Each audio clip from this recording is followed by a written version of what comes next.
Shalom adik-adik, apa kabarnya? Puji Tuhan, kita boleh mengikuti ibadah sekolah minggu meskipun cuman secara online, tapi kakak percaya itu nggak mengurangi sukacita kita, amin.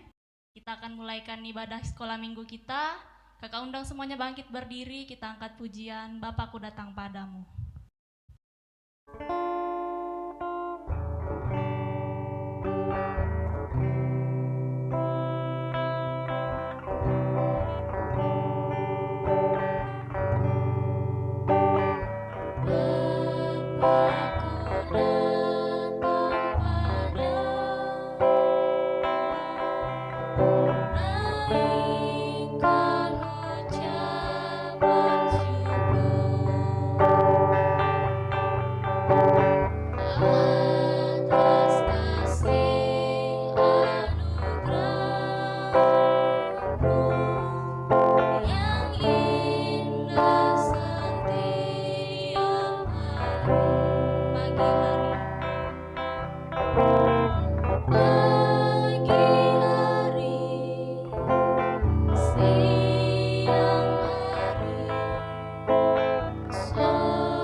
Banyak Bapa, terima kasih banyak Tuhan Yesus buat kesempatan yang indah pada saat ini Tuhan. Kami akan mulaikan ibadah kami, kiranya Engkau menyertai dari awal, pertengahan hingga selesainya, biar boleh berjalan seturut dengan kehendak Tuhan. Berkati setiap kami, Berkati guru-guru sekolah minggu yang akan mengajari kami. Ini doa kami Tuhan. Haleluya. Amin. Oke adik-adik, sekarang kita mau memuji memuliakan nama Tuhan. Kakak undang semua bangkit berdiri. Semuanya pakai gerakan ya, jangan ada yang diam. Kita angkat pujian, Ku Cinta Yesus.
Masih mau memuji memuliakan nama Tuhan, kita angkat pujian Kasih Yesus indah-indah oh indah.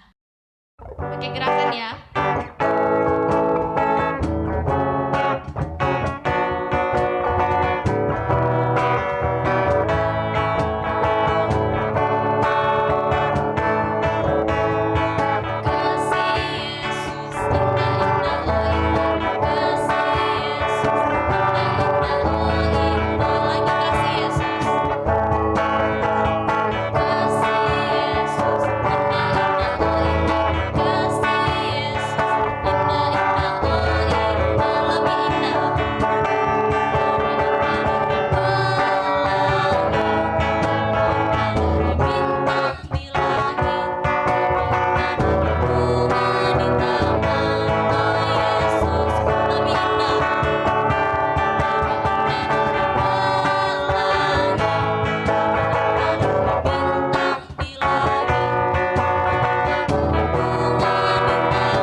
tiba saatnya untuk kita mendengarkan firman Tuhan. Mari siapkan hati dan pikiran kita untuk menerima firman Tuhan. Sebelumnya, kita angkat satu pujian yang berkata, Yesus sahabatku.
kasih Tuhan, terima kasih banyak Bapa.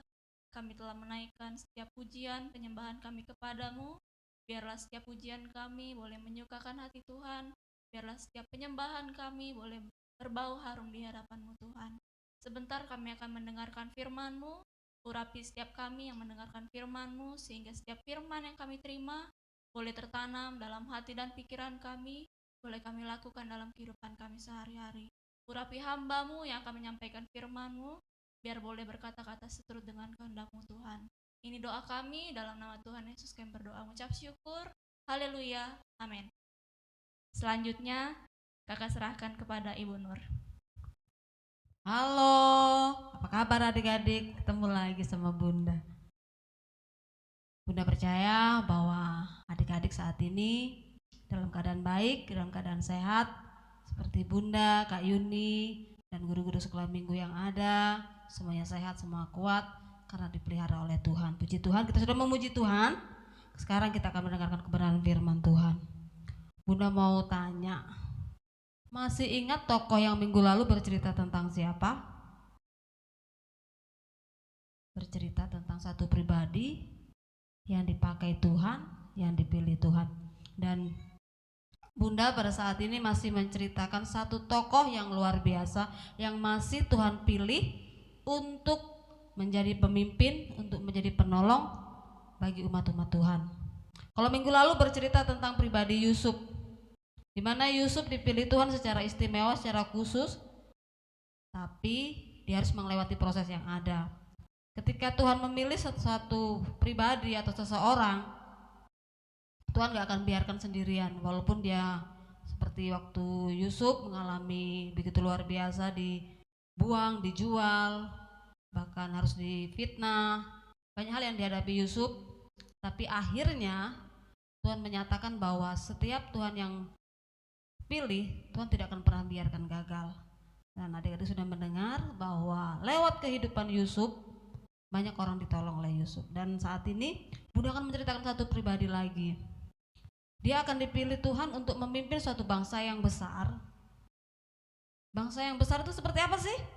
Kota Tenggarong? Enggak lah, seperti kota, seperti negara Indonesia dengan satu pemimpin. Kalau Indonesia sekarang dipimpin oleh seorang presiden. Presiden adalah orang yang tertinggi, orang utama. Tapi ketika presiden, sebelum dia menjadi presiden, dia harus banyak mengalami hal. Dia harus banyak mengalami proses. Dia nggak langsung naik jadi presiden.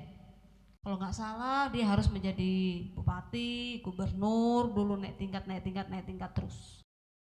Begitu juga dengan presiden, begitu juga dengan satu pribadi ini. Awalnya dia kadang malah dia dilupakan oleh orang tuanya. Dia dilupakan karena dia paling bungsu. Terus dia cuma pekerjaannya gampang, bilang orang kecil. Dia punya domba. Dombanya pun nggak banyak, cuma sedikit. Tapi dia bertanggung jawab. Itu yang dicari Tuhan, orang-orang yang bertanggung jawab. Dan ketika Tuhan mencari seorang raja, Nabi Samuel disuruh datang ke satu keluarga.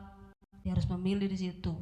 Apa yang dilihat oleh Samuel, orangnya gagah, besar, cakep, wah kayaknya cocok dia jadi raja. Tapi Tuhan bilang, bukan seperti itu Samuel, bukan ini yang kukehendaki. Lagi dari 1, kedua, ketiga dan seterusnya, sampai yang terakhir. Bertanyalah Nabi Samuel, hanya inikah anakmu? Bapak ini lupa kalau dia punya 1 anak lagi, yang dianggapnya biasa-biasa saja. Tapi Tuhan melihat dia begitu luar biasa, istimewa dia. Dia teringat sama pribadi itu. Oh iya, sama masih ada 1 lagi. Di mana dia sekarang? Panggil dia. Lalu, dan lihat proses demi proses yang ada. Dia harus melewati lagi perperangan yang luar biasa. Pertama-tama dia harus berperang dengan seorang raksasa yang badannya gak sesuai lah sama dia, tinggi besar. Namanya raksasa, gak ada yang kecil toh. Mungkin kayak siapa ya? Masih ingat tokoh cerita Natal kita 2 tahun yang lalu ya? 2 tahun yang lalu.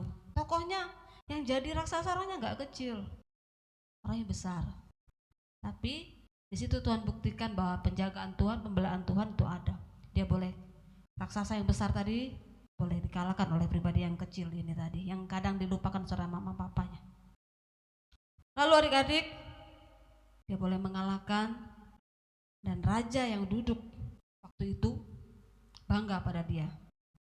Dan dia dipercayakan untuk menemani dia kemana-mana. Dia memimpin perang, dia berhasil lagi, dia menang lagi. Kemenangan dia begitu luar biasa.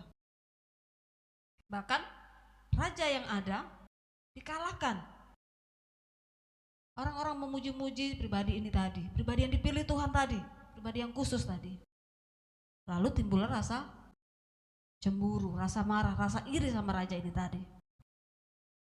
Akhirnya raja ini ingin membunuh pribadi yang pilihan Tuhan tadi. Akhirnya pribadi yang dipilih Tuhan ini dia berlari, dia sembunyi, kemanapun dia sembunyi. Dia tidak sendiri adik-adik. Dia ada satu pasukan yang bersama-sama dengan dia. Jadi dia kemana-mana pun pergi, dia tidak pernah sendiri, dia ada bersama-sama pasukannya. Tapi tetap kalah. Karena apa? Kalah dengan banyaknya pasukan raja yang pertama. Namanya raja, namanya presiden, pasti yang menyuruh mata-mata kemana-mana. Ke kota A, ke kota B, ke kota C. Kamu cari kabarnya si orang tadi, si A tadi, cari sampai dapat. Dan di suatu hari, pribadi ini bersembunyi di suatu kota, di atas gunung. Kalau nggak salah nama bukunya adalah, coba kita buka Alkitab kita di dalam 1 Samuel pasal yang ke-23 ayat yang ke-25. Ayo ya, jangan lupa Alkitabnya, jangan lupa catatannya. Kita baca ya. Ketika Saul dengan orang-orangnya pergi mencari Daud, diberitahukanlah hal itu kepada Daud. Lalu pergilah ia ke gunung batu dan tinggal di padang gurun Maon. Saul mendengar hal itu lalu mengejar Daud di padang gurun Maon. Adik-adik, kemanapun pribadi ini pergi, Saul pasti tahu. Dan Saul mengejarnya. Ada rasa takut waktu itu, ada rasa khawatir. Wah, selesai sudah hidupku, habis sudah hidupku.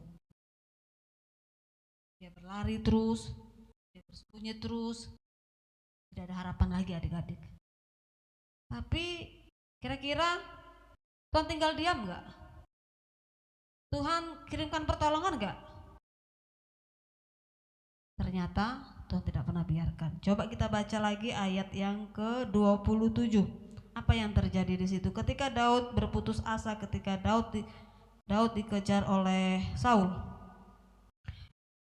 Ketika seorang suruhan datang kepada Saul dengan pesan, segeralah undur sebab orang Filistin telah menyerbu negeri.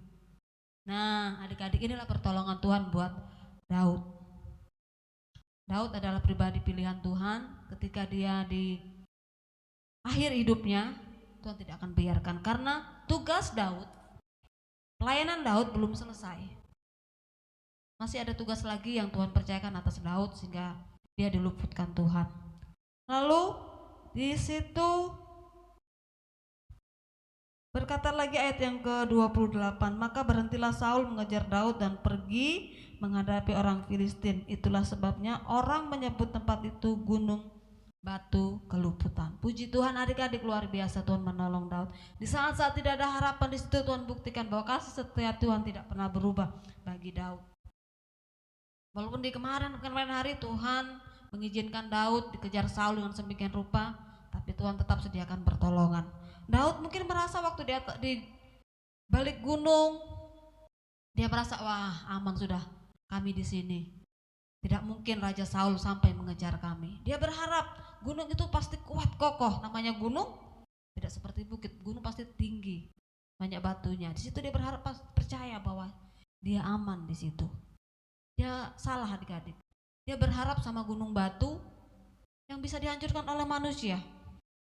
Tapi Daud tidak menaruh putus asa, dia tetap kembali sama Tuhan, dia berharap sama Tuhan, Tuhan, apa yang harus gue lakukan? Dan Tuhan menolong, Tuhan membuktikan pertolongannya, tidak pernah terlambat buat orang-orang yang terus percaya kepada Tuhan.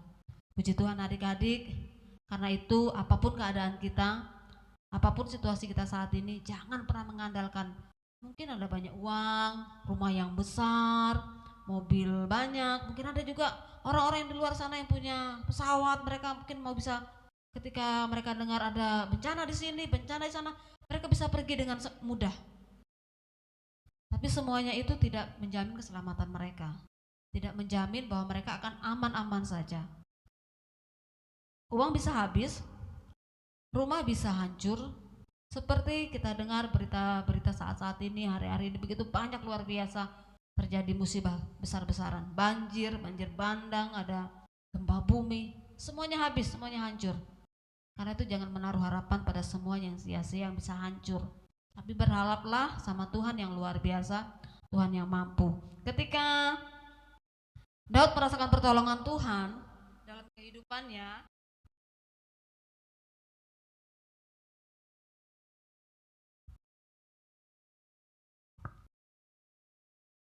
Daud menuliskan suatu ayat di dalam Mazmur pasal 21, ayat yang pertama sampai ayat yang ke-8. Di situ Daud menceritakan bahwa aku melayangkan mataku ke gunung-gunung, dari manakah akan datang pertolonganku. Daud bertanya, dia melihat gunung-gunung, dia pikir dia ini kokoh, kuat. Tapi dia tidak mendapatkan pertolongan di sana. Tapi dia boleh berkata, pertolonganku ialah dari Tuhan yang menjadikan langit dan bumi. Ia tak akan membiarkan kakiku goyah, penjagaku tidak akan terlelap.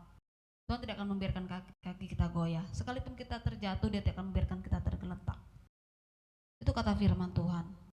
Jadi adik-adik, corona boleh ada, tantangan boleh ada, musibah boleh ada, tapi tetap percayalah bahwa Tuhan tetap sama. Tuhan yang Daud percayai, bahwa Tuhan juga lah yang samalah yang kita percayai saat ini. Karena itu kuat dalam Tuhan, tetaplah mencari Tuhan dalam keadaan apapun, dalam situasi apapun, karena Tuhan selalu ada buat setiap kita. Tuhan akan menjaga engkau terhadap segala kecelakaan, kata firman Tuhan. Tuhan akan menjaga keluar masukmu dari sekarang sampai selama-lamanya. Jadi kenapa harus hari-hari ini harus ada demikian rupa, ada bencana, ada corona, ada apa. Mungkin adik-adik sudah mendengar, mungkin banyak, mungkin kakak-kakak pernah menceritakan bahwa ini adalah akhir-akhir zaman. Tanda-tanda firman Tuhan sudah digenapi. Karena itu setialah dalam Tuhan, tetap baca firman, renungkan firman Tuhan, karena hanya firman Tuhan yang menjadi kekuatan kita sebagai orang-orang percaya sama Tuhan. Kalau kita tidak punya firman, kalau kita tidak mendengar firman, kalau kita tidak membaca firman, iman kita tidak akan bertumbuh. Karena dengan kita mendengarkan firman Tuhan, iman kita bertumbuh, semakin kuat, bahkan mungkin semakin hari semakin kita belajar dengan kebenaran firman Tuhan, bagaimana kita harus hidup sebagai orang percaya kepada Tuhan.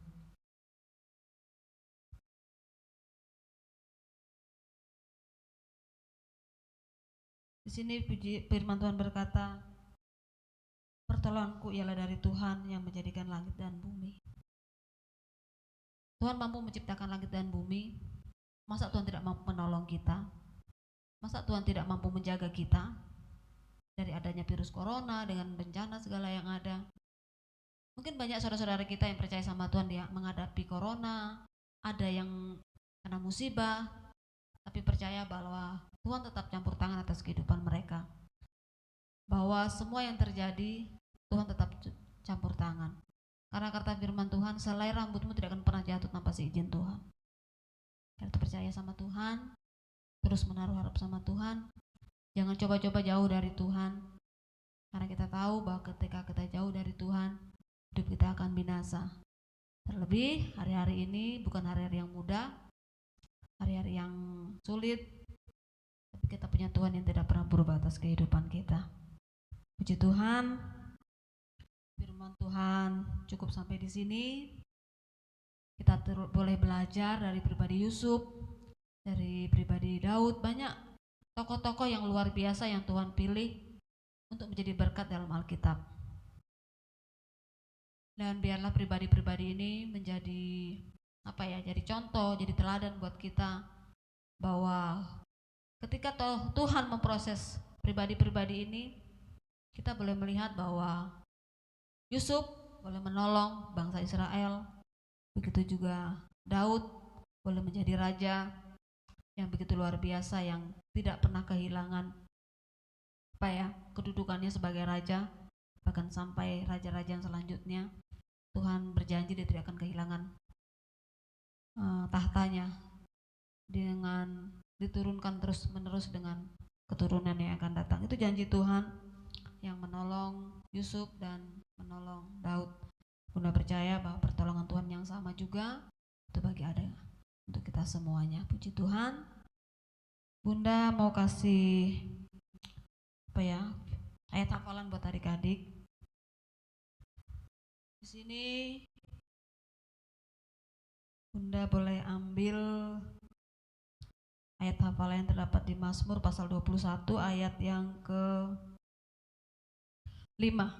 Tuhanlah penjagaku, Tuhanlah naunganku di sebelah tangan kananmu. Puji Tuhan, Tuhan penolong kita, Tuhan perlindungan kita, di kiri, kanan, depan, belakang Tuhan menjaga kita. Jadi kita perlu takut. Puji Tuhan, firman Tuhan sampai di sini. Terus jaga kesehatan. Jangan lupa makan makanan sehat, dengar kata mama, papa, kakak, harus didengar. Jadilah anak yang dengar-dengar kepada orang tua, terlebih kepada Tuhan. Puji Tuhan, asik, Tuhan memberkati. Puji Tuhan, kita telah mendengarkan firman Tuhan. Kita akan segera menutup ibadah kita. Mari kita angkat pujian yang berkata, sampai ku besar nanti.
Terima kasih banyak Tuhan buat firman-Mu yang kembali lagi menguatkan iman kami, meneguhkan iman kami, untuk kami tetap mengandalkan Engkau, untuk kami tetap percaya kepada Engkau di dalam keadaan apapun ya Tuhan. Kami mau belajar terus seperti pribadi Daud, Tuhan Yesus, tetap mengandalkan pribadi-Mu Tuhan.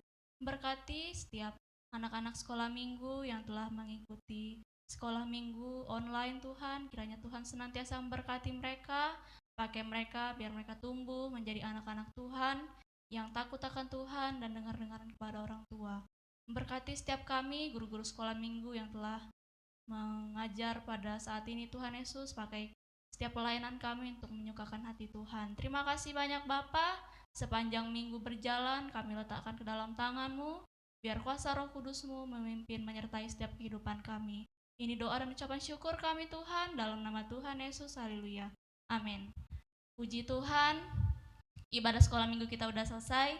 Adik-adik jangan lupa jaga kesehatan ya, dimanapun berada, pakai masker, cuci tangan, jaga jarak juga. Oh ya, Untuk sekolah minggu depan nanti bakal diupload lewat Facebook dan juga YouTube. Jangan lupa sekolah minggu ya. Tuhan Yesus berkati.